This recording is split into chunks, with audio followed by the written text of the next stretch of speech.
ఏమైంది? మనం కొంచెం మనం ప్రార్థన చేశారు మీరు, పక్షవాతం తీసుకొచ్చాను, ఆహారం ఏం తినట్లేదని తీసుకొచ్చాను, కొంచెం ఫ్రీ అయ్యి కొంచెం ఆహారం తీసుకుంటున్నారండి. ఏమవుతారు మీకు? పారాలిసిస్ అని తీసుకొచ్చాను. ఆమె ఏమవుతారు? మీ అమ్మగారండి. ఇప్పుడు ఎక్కడ తీసుకొచ్చారు? పోయిన ఆదివారం పోయిన నెల తీసుకొచ్చాను. పోయిన నెల విజయవాడ తీసుకొచ్చారా?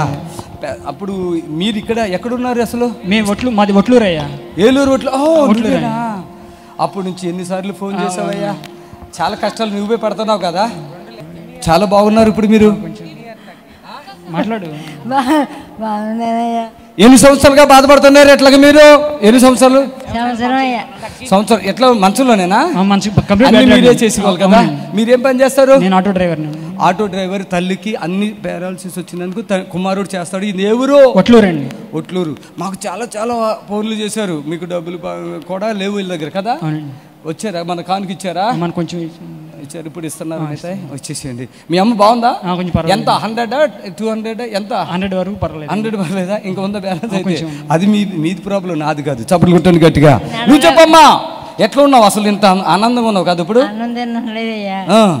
మీరు ప్రార్థన చేసినాక కొంచెం ఆనందేనా? మన 10 రోజుల నుంచి అన్నం తినిపిస్తాను.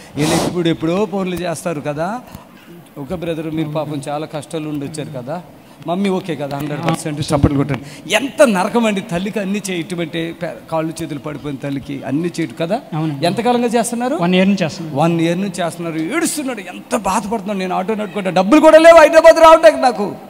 ఈయన అదృష్టంతో విజయవాడ వచ్చినందుకు ఈయన ఇక్కడికి వచ్చారు కదా. వాళ్ళ తల్లి కూడా ఎంత హ్యాపీగా ఉంది. 100% బాగుందంట. చప్పట్లు కొట్టండి గట్టిగా.